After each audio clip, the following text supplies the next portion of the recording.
여러분도 아시다시피 저의 채널은 많은 단어를 피하고 있으며 직접적인 설명 또한 사용하지 않습니다. 추천드리는 바는 영상 시청 전에 커뮤니티에 올린 글을 먼저 읽어주신다면 훨씬 도움이 될 거라 생각됩니다. 오늘 영상은 제가 가장 흥미로워하는 클래식 미스터리 이야기입니다. 현대 사건도 흥미롭지만 저는 옛날 사건은 뭔가 다른 느낌으로 또 흥미롭더라고요. 이 사건은 1922년에 일어난 사건으로 여전히 해결되지 않은 미스터리한 사건입니다. 1922년 9월 16일 토요일, 뉴저지주 브런즈윅의 아침, 레이몬드는 길을 가다 사과나무 아래에서 무언가를 발견합니다. 그는 그게 뭔가 싶어 확인을 했다가 깜짝 놀라 근처에서 가장 가까운 집으로 달려가 자신이 발견한 것에 대해 말했습니다. 사과나무 아래에는 사망한 두 사람이 누워 있었습니다. 두 사람은 에드워드 홀 목사와 엘레아노어 밀스라는 여성이었습니다. 그들의 상태로 보아 모든 것은 24시간 안에 이루어진 것으로 보였습니다. 그런데 홀은 상태가 괜찮았지만 엘레아노어는 말하지 않겠습니다. 시대가 시대다 보니 현장이 얼마나 잘 보존됐을 것이며 얼마나 많은 증거들이 찾아졌을까요? 이 소식을 전해들은 사람들이 그 현장을 구경하러 찾아오기 시작했고 모든 현장이 훼손됐습니다. 게다가 어떤 이들은 그곳에서 기념품을 찾으려고 했습니다. 무지가 이렇게 무섭습니다. 아니, 사람이 무서운 걸까요? 현장 상황은 점점 더 기괴하고 이상해져 갔습니다. 그 구경꾼들에게 장사를 하기 위해 핫도그를 파는 장사꾼까지 등장한 것입니다. 참 기가 막히고 어이없고 우스운 상황이 아닐 수 없습니다. 현장은 엉망이 됐지만 어찌됐든 사건은 수사가 진행됐습니다. 엘레아노어 주변에서 찢어진 편지들이 발견됐는데 그 내용이 홀 목사에게 쓴 러브레터라는 것이 밝혀지며 두 사람의 불륜관계가 드러납니다. 홀은 프랜시스 스티븐스 홀과 결혼을 했으며 직업은 목사였습니다. 일반인도 저지르면 논란에 휩싸이는 게 바람인데 하물며 그는 목사였으니. 두 사람의 사건은 참 많은 논란이 되었습니다. 주목받는 목사가 사람들을 속이고 교회 안에서 그런 불미스러운 행동을 했으니 그럴만했죠. 엘레아노어 역시 다른 남성의 아내였습니다. 홀 목사의 부인과 엘레아노어 남편인 지미 밀스에 대해 조사를 하지만 두 사람 다 자신들은 모르는 일이라고 주장했습니다. 경찰들은 바로 그들의 집을 수색합니다. 참 이상했습니다. 홀 목사도 엘레아노어도 자신들이 바람을 피우고 있다는 것을 감추려 한 것 같지 않았습니다. 엘레아노어의 집도 그랬으며 홀의 집 역시 거실 뒷문 뒤편에 놓인 가방 안에서 손쉽게 러브레터를 발견할 수 있었습니다. 엘레아노어의 남편 말에 따르면 그녀를 마지막으로 본 날 마치 나는 바람을 피러 나간다 라는 느낌이 역력했다고 합니다. 엘레아노어는 집에 들어와 외출 준비를 하고 있었고 지미는 아내에게 어딜 가냐고 물었습니다. 그러자 왜 날 따라와서 확인하지 않아? 라는 대답이 돌아왔습니다. 그녀의 그런 대답에도 지미는 그렇게 하지 않았습니다. 아내의 그런 이상한 낌새에도요. 그들의 집에 전화기가 없었기 때문에 전화를 쓸 일이 생기면 이웃에 가고는 했는데 이날 엘레아노어는 좀 더 멀리 떨어진 곳에 있는 전화기를 사용하기로 했습니다. 밤 10시가 지나도 엘레아노어가 돌아오지 않자 지미는 그녀를 찾으러 나갔지만 찾지 못하고 집으로 돌아와 잠자리에 들었습니다. 그리고 새벽 2시에 잠에서 깨어나 다락방 딸의 침실에 아내가 있는지 확인합니다.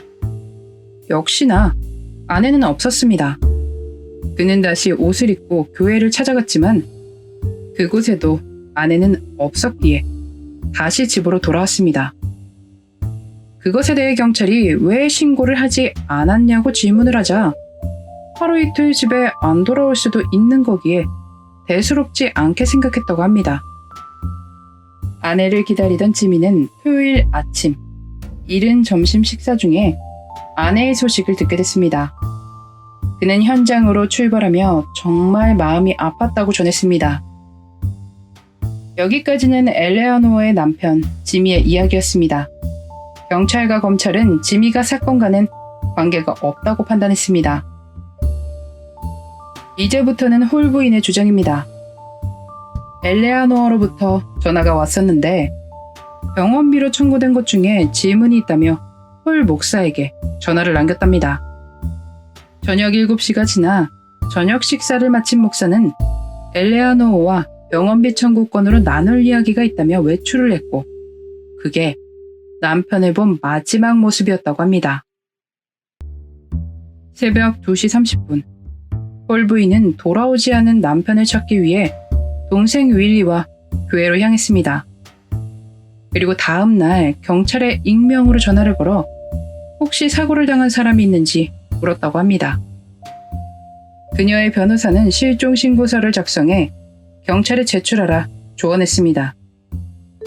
조언을 받아들인 부인은 다음날 신고서를 제출하려 했으나 기자들이 남편에 대해 질문할 것이 두려워져 실종 신고를 넣지 않은 것으로 확인됩니다.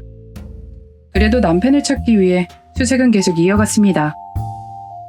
경찰은 증거가 없다 보니 어려움에 빠져 있었습니다. 이렇게 이도저도 못하고 있던 상황에서 일명 피그 레이디로 불리게 될 한 여성이 증언을 하며 홀 부인과 그녀의 동생 그리고 사촌에 대해 의심을 하게 됩니다. 그녀는 사건 현장 근처에서 돼지를 기르고 있었습니다. 피그레이디는 전날 옥수수를 가져간 도둑들 때문에 골치 아파하고 있었기에 예민해져 있던 상태였습니다. 그날 밤 9시에 옥수수 밭을 통과하는 소리를 들었고 그것이 도둑들이 다시 돌아온 거라 생각했습니다. 그녀는 나귀에 올라 그들을 뒤쫓아갔습니다. 그러다가 반대편에서 차가 지나가는 바람에 내려서 걸어야만 했습니다. 여차저차 흔적을 따라가니 사과나무 밑에서 말다툼 소리가 들려왔습니다. 너무 어두워서 눈이 익숙해지길 기다렸다가 바라보니 그곳엔 여성 2명과 남성 2명이 있었습니다. 이게 대체 뭔지, 이 편지가 뭔지 설명하란 말이야. 그 중에 여성 한 명이 편지에 대해 화를 내며 설명하라 외쳤다고 합니다. 그러다 잠시 뒤 몸싸움이 나는 소리가 들려왔고 겁이 난 피그레이디가 몸을 돌려 도망쳤습니다. 그녀의 뒤에선 하지마! 그러지마! 라고 외치는 소리가 들리더니 큰 소리가 3번 공중을 울렸습니다. 편지에 대한 추궁. 남자 2명에 여자 2명으로 홀 부인과 그녀의 가족들이 의심되는 정황이 나왔지만 대배심은 기소하기를 거부했고 홀의 부인과 그녀의 동생 그리고 사촌은 자유가 됐습니다. 그로부터 4년 후 생각지도 못한 일이 일어납니다. 홀 목사의 집에서 일하던 하녀의 남편이 이혼 신청서를 냈는데 그 이유가 대단했습니다. 그 하녀가 홀 가족이 저지른 일에 참여를 했으며 많은 돈을 받았고 모든 일을 비밀에 붙였기 때문에 이혼을 신청한다는 이유였습니다. 물론 그의 아내는 이것에 대해 부인했습니다. 이 이야기가 퍼져나가자 사람들은 분노했고 다시 수사하라 외쳤습니다. 허나 이미 증거도 없었던 사건에 4년이나 지났으니 얼마나 그들을 올감할 수 있었겠습니까? 핵심 증인인 피그 레이디의 주장에 대해 홀 부인의 변호인은 그녀가 이것에 대해 이야기를 꺼낼 때마다 말이 바뀌었다고 반론했습니다. 실제로 그녀가 여러 곳에서 이야기를 할 때마다 약간씩 바뀌었던가 봅니다.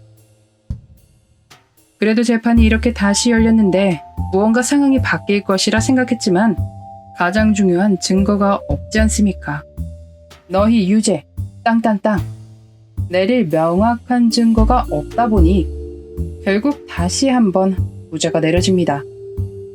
옛날이었기에 더더욱 이런 어처구니 없는 결말이 쉽게 나온 것일 테죠. 아니, 저는 이 사건에서 가장 의아하고 의문스러운 게 엘레아노의 남편입니다. 아내가 바람을 폈으니 그런 거 아니야? 라고 할 수도 있는데 그런 걸 떠나서 사람으로서 보일 감정의 변화나 행동이 좀 의아합니다. 지쳐서 그런 걸까요? 아니면 아내를 너무 사랑해서 잃고 싶지 않기에 눈을 감은 것이었을까요? 물론 진짜 마음은 당사자만이 알겠지만요. 그들에겐 동기가 있었고 하녀 부부의 이혼 사유에 제보가 있었지만 홀 부인과 가족들은 체포되지 않았습니다. 증거가 없으니 재판도 제대로 열어보지도 못하고 끝이 나고 만 거죠. 허나 많은 이들이 홀 부인과 그의 가족들이 범인일 것이라고 믿고 있습니다. 의심받고 있는 홀의 가족들은 이 일과 정말 무관할까요? 여러분들의 생각은 어떠신지 댓글로 남겨주세요. 바람을 피우던 목사 홀과 그의 내연녀 엘레아노의 심증은 있지만 물증은 없는 그날의 미스터리였습니다.